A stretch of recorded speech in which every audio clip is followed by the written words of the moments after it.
Moving on now, it is social media ban news. The social media ban is looming, with about a month and a bit until Australia officially start kicking children under 16 off social media, who are even being expected to detect and deactivate or remove accounts from existing underage users via means of verification in one form or another.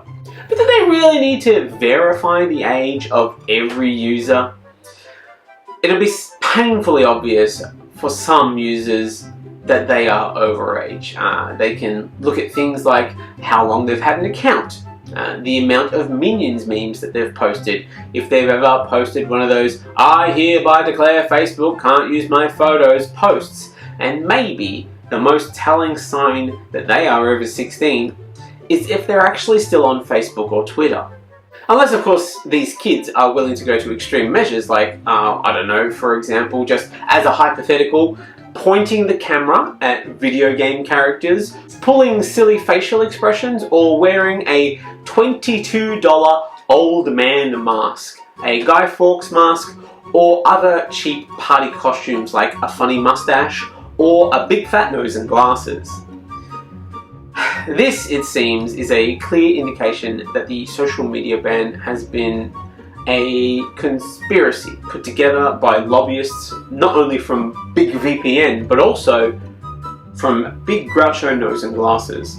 They haven't been this relevant for years, guys. Like, they've just been slowly falling out of relevancy, as the only time of year that they really get seen is Halloween, and that's only if you're lucky. Like, only some people will invest in them, but now we might need them all year round. Australia was the first country to introduce restrictions on people under 16 having a social media account. New Zealand may soon follow, and Denmark's Prime Minister recently declared that her country would ban social media for under 15s, accusing mobile phones and social networks of stealing our children's childhood.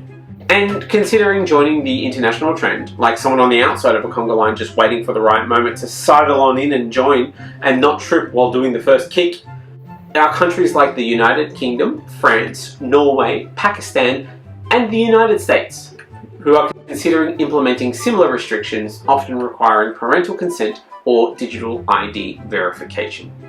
But the most concerning ally that we have in all of this is Piers Morgan, who has said Australia has it right about social media ban. Morgan, of course, notoriously good at finding the right side of history and ensuring that he is firmly on the opposite side of it, partly out of philosophical consistency, partly out of a desire to rake up endless capital, but mostly out of a desire to fill the gaping hole in his heart that was put there by his dad, who wouldn't hug him, and his mother throwing away his best drawings from the fridge. And then he went on a relentless campaign to destroy his immortal enemy, human joy and empathy. The bill's objective is to protect children and young people from the harmful impacts of social media, which is consistent with Australia's obligations under the Convention of Rights of the Child. Failing, as always, to then follow this to its logical conclusion, driving them all to LinkedIn as the only platform. A platform that self-proclaimed itself boring after it escaped the social media ban initially. But it's not that they are boring, not at all. It's just that nobody on there is actually communicating. They're just sharing photos of quarterly earnings and that the latest company pizza party went swimmingly. Nobody communicates like this. This isn't actual communication. It's just jargon. Jargon is, if anything, the opposite of communication. The children will be safe there. They will start assimilating with office culture in a way that will mean that they will stop attempting to save the planet and worry about next quarter's earnings. However, the bill is so focused on this save the children justification, it fails to acknowledge that social media also provides some young people benefits, such as inclusion, social connection, and belonging that are protective of their mental health. Sure, the trade-off is that half the reason that they need the help in the first place is because of the same social media, but the other half isn't. So we are halfway there, I suppose. If only there was some way of fixing the damage that people did to each other in person. we might make some real progress as a species. But unfortunately, that's impossible. Given how unreliable these age verification technologies are, and relying on companies with a history of abusing people's right to privacy as a testing ground for the next lot of tech that they want to develop, it does seem to spell inevitable privacy violation disaster. But as Australians, we are getting increasingly used to having our data stolen and shared on the dark web through no fault of our own. As the anthem says, with golden soil and wealth for toil, our land is girt by stolen data. If you don't recall that version of this song, it's because it's actually from the unsung second verse, which was arguably at the time just a bunch of nonsense, which is why we don't use it, but it's now surprisingly prescient. And we're getting a nice second use of girt in the lexicon, which is a bonus. Amnesty International has put forward a list of suggestions that government will promptly ignore on how to better protect human rights, including work with young people to implement the ban, ensure age verification measures do not violate rights to privacy. Oh, they're not going to like the sound of that. Legislate a duty of care requiring social media platforms to protect people from harm. Oi, sounds like a lot of work. Protect the rights of children and everyone's right to privacy with a Human Rights Act. Oof. Hey, I don't know who you think these people are, but they're not really going to go for that sort of thing. But hey, it's nice to have ideas. And to be fair, we do have a few, we'll call them wild card suggestions. They're more like bargaining chips that we can like throw away when they inevitably say that we're asking for too much. So these include kicking all adults off social media and only allowing children on there, as you're wasting way too much of your time on there anyway. Just take that time back and find new and exciting ways to waste your day. Promising to limit coups to light protests, right? So if we get on social media and we get inspired to do a coup, no, we'll just limit to a light protest. Nailed it. Or simply just burn down all social media sites and return to carrier pigeons. This will teach children a number of useful skills, how to look after an animal, handwriting. It will sort of help them minimize communication because I'll have to write on a piece of paper that's small enough to put around a pigeon's leg. They'll teach them empathy because they'll need to learn how to look after animals. Like, if anything, this feels like the way forward. This is a better future for everyone. I think this is the future that liberals want. A ban that furthers isolation and obliterates connections and community will not meet the government's objectives of improving young people's lives. But boy, won't those stats look good on a spreadsheet. Hey, last year we had 2% of children committing suicide, and now that's down to 1.8%. And that's something that we can call verifiable progress. And it looks real good on a chart. Show them the chart. Show them the chart. Removing access to platforms that enable social connections for young people does not address the core issue that social media companies profit from harmful content, addictive algorithms, and surveillance. But it sure does stop the youth from talking about the government of the day and then mobilizing on social media, and in the end, what's more important, right? Ensuring that kids can give each other comfort and community, or ensuring that kids can't give each other ideas about how the government should be better. Look, if anything, just between us, telling these kids that the government is doing a bad job and that life could be better, if only the government stopped approving coal and oil projects, which would mean that the world would stop burning them alive, that sort of talk, that's just making them sad. Why do you want to make the children sad by telling them that they don't really have a future? Somebody please think of the children. While the Australian government moves to introduce this social media ban for all young people under the age of 16, under the guise of protecting them, children as young as 10 are being incarcerated without conviction.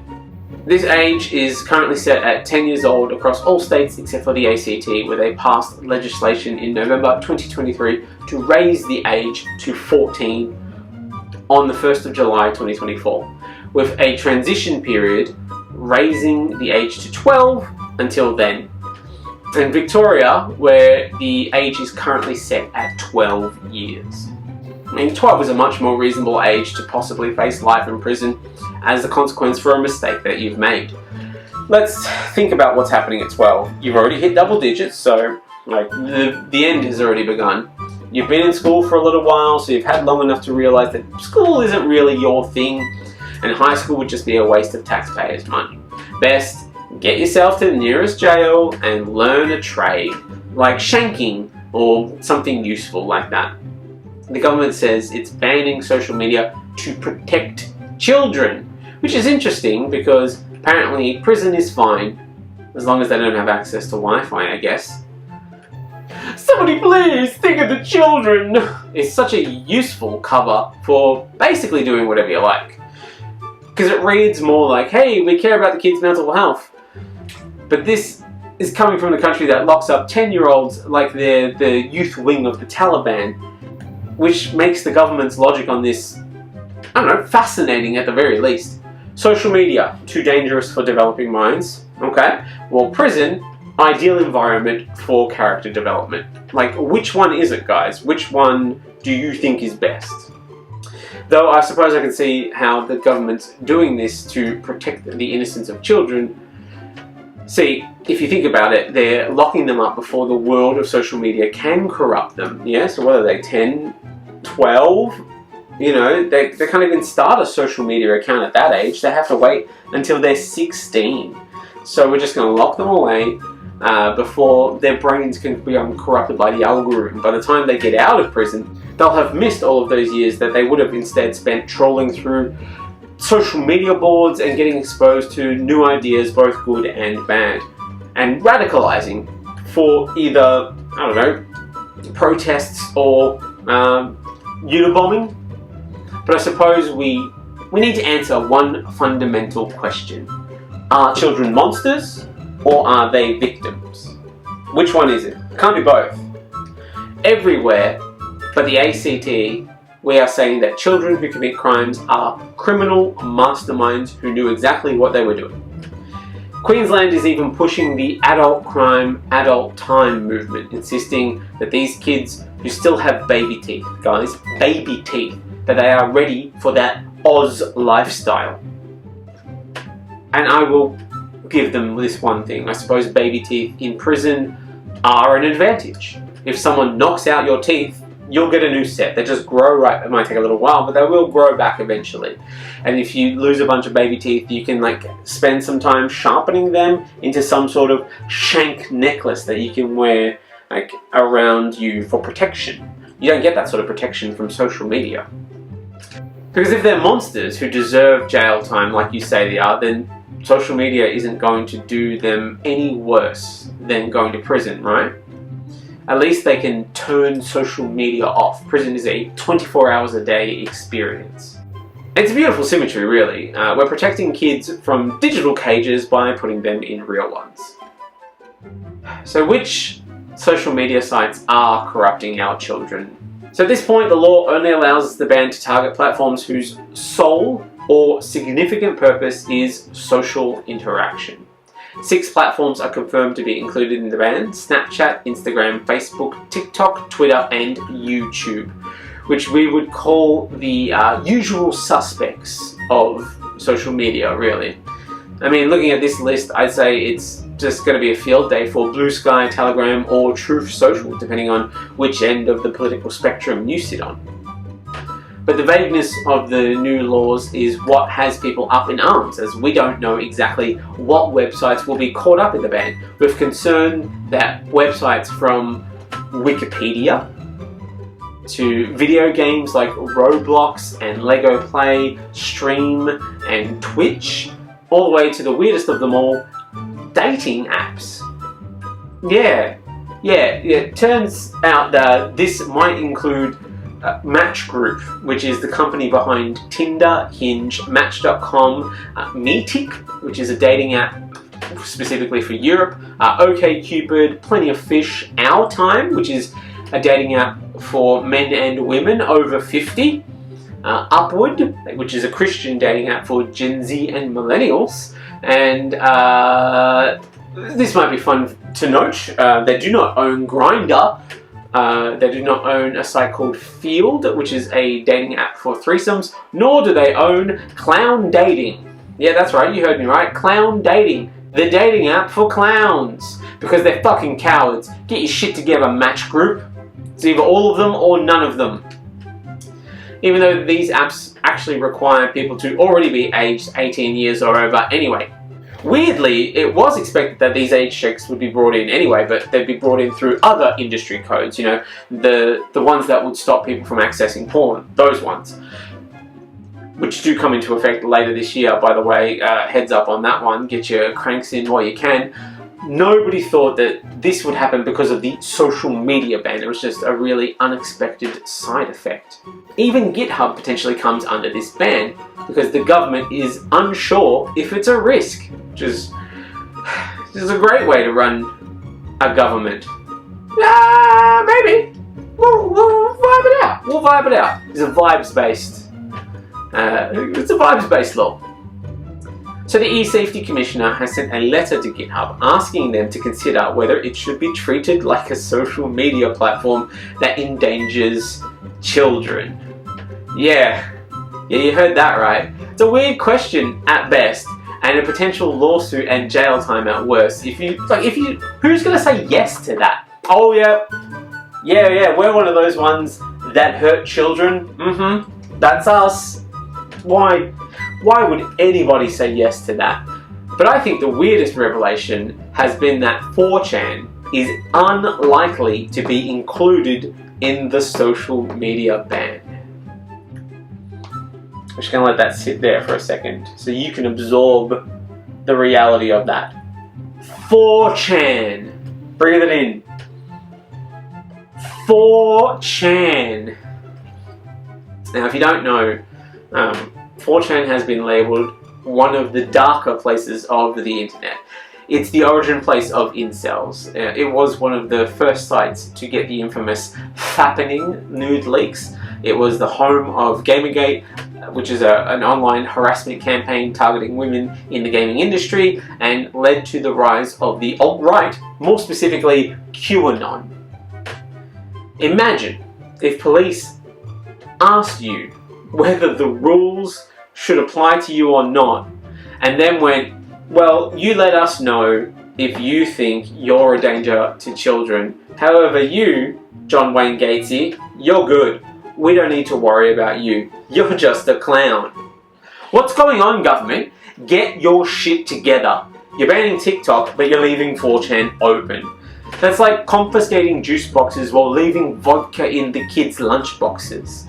Granted, 4chan isn't what it used to be, but 4chan is where the internet used to go to ferment.